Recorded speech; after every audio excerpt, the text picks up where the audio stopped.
Salam, salam outsider, le débrief commence maintenant. Arsenal gagne aujourd'hui 1-0 face à Burnley et ça fait plaisir. Pourquoi ça fait plaisir? Parce qu'Arsenal enchaîne 2 matchs d'affilée, 2 victoires, mais 2 victoires face à des adversaires qui ne sont pas des adversaires, qui normalement, historiquement, sont du niveau d'Arsenal. Le niveau d'Arsenal, normalement, c'est les Chelsea, les United et tout. Tu me diras, ça fait longtemps, je te dirai, c'est pas grave, laisse-moi vivre dans mon rêve. C'est vrai que nous, on doit compétir face au Manchester City, au Manchester United, au Liverpool, etc.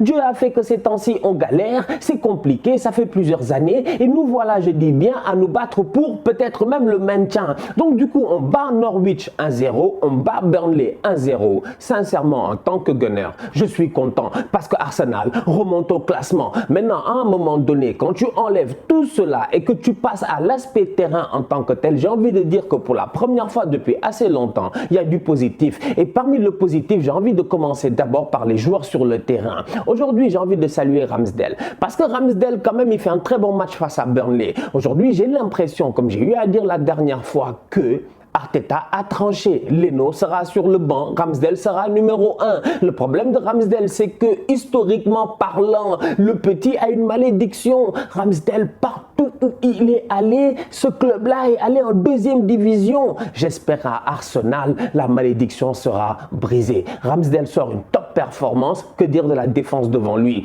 Parce qu'aujourd'hui, je vais être sérieux. Arsenal enchaîne 2 clean sheets d'affilée. Il y a plein de gens qui me trouvent dur avec Arsenal. Il y en a même qui sont fous dans leur tête. Ils pensent que moi, je fais semblant et que je suis un comique ou quoi que ce soit et que je suis là pour faire rire la galerie par rapport à Arsenal. Alors que non, Arsenal, c'est mon club de cœur. Quand je parle avec Arsenal, quand je parle d'Arsenal, je parle avec mon cœur. Donc aujourd'hui, je suis désolé. Arsenal, jusqu'à présent, n'a pas encore fait une performance qui me satisfait. Peut-être qu'on n'a pas, je dis bien, les mêmes exigences. Peut-être qu'on n'a pas le même niveau d'exigence. Mais à un moment donné, je dis, Arsenal doit beaucoup mieux faire. On a joué face à Norwich. Je suis désolé, sur le terrain, on n'a pas été bon. On a joué face à Burnley. Aujourd'hui, si tu regardes le match, bravo à Martin Odegaard qui claque un superbe coup franc. Excellent coup franc de sa part. Mais à un moment donné, quand même, si tu mets toute émotion de côté, dis-toi que Burnley, leur mur, il n'a même pas sauté. Ils n'ont même pas sauté. Franchement, ils sautent. Il y en a un qui dévie le ballon de Odegaard, il ne rentre pas. Ça, c'est un. Deuxièmement, je suis désolé, aujourd'hui, je parlais de positif. Ramsdale a été bon, la défense a été bonne. Mais la défense a été bonne face à qui? Face à qui? La dernière fois, tu joues pour qui? Pour moi, franchement, c'est pas extraordinaire. On doit être capable, j'ai dit, pour les ambitions qu'on a et pour le club qu'on est et qu'on a été, on doit être capable de tenir des boys comme Pukki. Donc aujourd'hui, qu'on galère de temps en temps face à Pukki, c'est pas normal. On joue face à Burnley, tu joues face à Ashley Barnes, tu joues face à Wood, tu joues face à des défenseurs qui sont puissants, des Tarkowski et tout. Là où j'ai envie de lever mon chapeau aujourd'hui à Arsenal, aux défenseurs, à Ben White, à Gabriel, à Tomiyasu et à Kieran Tierney, c'est de dire que physiquement parlant, ils ont tenu le combat.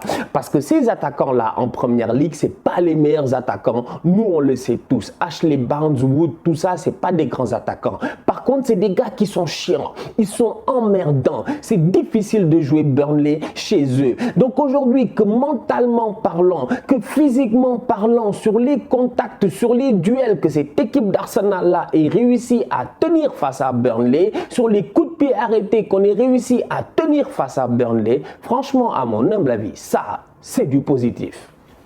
Faut le saluer. C'est l'agressivité qui m'a plu.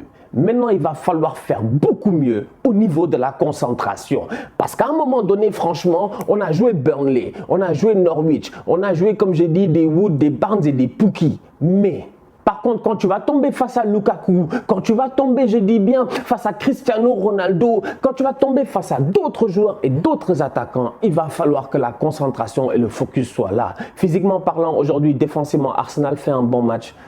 Mais au niveau de la concentration, je ne suis pas content. Ben White, il a failli me coûter un penalty. S'il te plaît, mec, si tu n'es pas sûr, dégage le ballon, fais une passe appuyée au gardien, gère-toi et fais une passe molle. On a eu de la chance. À mon humble avis, l'arbitre aurait pu siffler penalty et ça n'aurait pas été un scandale. On a échappé là encore une fois. Donc Arsenal gagne 1-0 face à Burnley. Il y en a, ils vont être très contents parmi les fans d'Arsenal. Je suis d'accord avec eux. Mais moi, comme je dis, j'ai des expectations par rapport à mon équipe qui font de telle sorte que des victoires 1-0 face à Burnley ne peuvent pas me satisfaire. Ce qui me satisfait en tant que tel, c'est de me dire que dans l'agressivité face à une équipe qui est agressive et qui est connue pour être agressive, on a tenu, on a eu du répondant. Ça, c'est bien.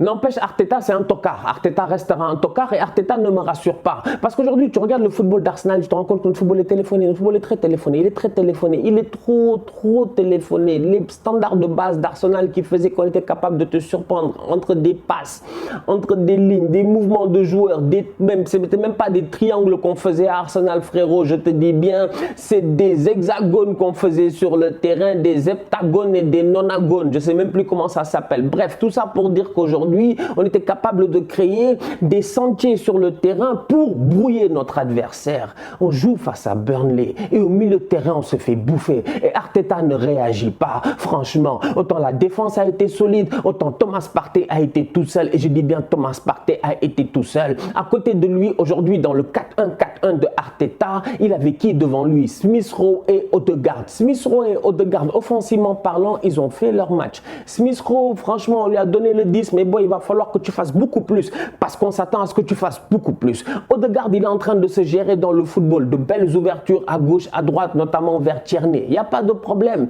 Mais dès qu'on perd le ballon, on est foutu. On n'arrive même pas à sortir le ballon, on galère plusieurs fois. Tu te rends compte durant le match que c'est 10 minutes de temps fort de Burnley, une action d'Arsenal. 10 minutes de temps fort de Burnley, une action d'Arsenal, Nicolas Pepe, etc. Ou Smith Rowe qui frappe, etc. Donc aujourd'hui, je suis désolé, franchement. Au milieu de terrain, Mikel Arteta, il y a des choses qu'il ne voit pas et je ne le comprends pas. Thomas Partey revient de blessure. Il n'est pas encore à 100%. Il n'a pas encore joué 90 minutes. Ne le lance pas tout seul face à Burnley. Mais quelqu'un à côté de lui, essaie de le soutenir. Fais un effort, franchement. Arteta, quand même. La dernière fois, j'ai fait mon débrief ici, j'ai dit que Sambi et Maitland-Niles, c'était léger. C'était léger. Que Arsenal au milieu de terrain, on a eu des meilleurs joueurs que cela, des Gilberto Silva, etc. Il y a toujours 2-3 tocards qui vont essayer de te fatiguer en te disant non, etc. Sambi, j'ai jamais dit que Sambi a fait un mauvais match. J'ai dit que Sambi, pour sortir le ballon, il le fait très bien. Mais j'ai dit qu'aujourd'hui, Maitland-Niles et Sambi, dans la dernière passe, il y a quelque chose qui manque. Un joueur comme Partey, cela, il peut te l'amener. Donc du coup, la dernière fois, tu n'as pas forcément Partey. Là, tu as Partey, mais gère-toi. C'est-à-dire que lui, à chaque match, il fait du tâtonnement. Il change constamment de tactique et tu ne comprends pas. Joue en 4-2-3-1, bordel.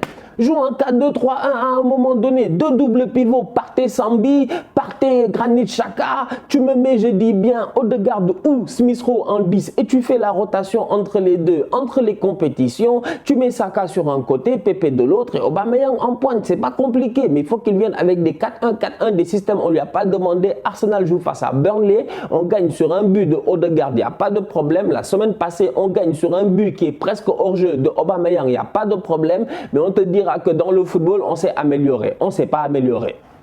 On ne s'est pas amélioré. Que les joueurs aient eu plus de courage, je dis bien, depuis la défaite face à City, je suis d'accord. Qu'ils aient eu de la vergogne, une envie de se venger pour leurs supporters, je suis d'accord. Mais qu'on ne me dise pas que le coach, il est fort. Franchement, aujourd'hui, le milieu de Burnley a failli nous tuer. On joue Burnley là. C'est pour cela que j'ai dit, il y a des choses, moi, je ne peux pas accepter. C'est pour ça que des fois, je parle d'Arsenal, on me dit, il est que dans la négativité. J'ai vu des trucs, les gars ont fait, ouais, il fait exprès, il est que dans la négativité. Tu as l'impression qu'il fait exprès de toujours être négatif pour que, voilà, je dis, vous, franchement, je dis, vous faites exprès, en fait, vous faites exprès. C'est que vous ne me connaissez pas comme personne, vous voulez me juger. Alors que moi, dans ma tête, il y a des choses qui sont logiques, très, très logiques. Je ne comprends pas comment un club comme Arsenal, aujourd'hui, on joue des faux attaquants qui ne sont pas des attaquants normalement de notre niveau. On a des ambitions de retourner au moins quand même dans les 7-8 premiers. Et on est incapable de tenir des attaquants de Norwich et de Burnley qui nous fatiguent. Tu me diras, on a fait des clean sheets, comme je dis, dans l'agressivité, on est là. Mais tactiquement parlant, le coach ne se gère pas. Aujourd'hui, si tu regardes le match qu'on a joué, franchement, offensivement, 2-3 actions à gauche et à droite, mais rien de concret réellement. Yo, il y a du travail à faire, c'est compliqué. Prochain match d'Arsenal la semaine prochaine, face à qui? Face à Tottenham.